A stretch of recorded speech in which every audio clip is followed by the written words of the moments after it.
భూజంతువులు అతి దీనమైన జంతువు గొర్రెపిల్ల.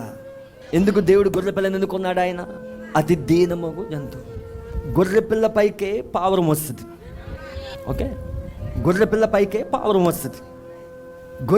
గొర్రెపిల్ల పైకి చూడండి, పావురం ఎందుకు వస్తుందంటే ఆ రెండు మ్యాచ్ అవుతాయి. అర్థమవుతుంది?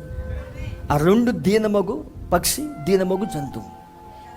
అందుకే పావురం ఎప్పుడు గొర్రెపిల్ల పైకి వస్తుంది. పావురం తోడే పైకి రాదు, పావురం కుక్క పైకి రాదు, పావురం ఏ జంతువు పైకి రాదు, గొర్రెపిల్ల పైకే వస్తుంది. అంటే మనం గొర్రెపిల్ల యొక్క స్వభావాన్ని కలిగి ఉండాలి. దేవుడు మనల్ని గొర్రెలతో పోల్చాడు ఆయన. అవునా? నా గొర్రెలు నా స్వరం వినును. మనం ఎవరు? గొర్రెలం. అందుకే మనం వేరే జంతువులుగా ఉండకూడదు. గొర్రెపిల్ల ఏం చేస్తుంది? సమస్తాన్ని లోబొచ్చుకుంటుంది, సమస్తాన్ని అర్పించుకుంటుంది. అవునా? ఒక నిజమైన విశ్వాసం ఏం చేస్తాడు? గొర్రెపిల్ల వలె సమస్తాన్ని అర్పించుకుంటాడు, సమస్తాన్ని దేవుడికి సమర్పించుకుంటాడు.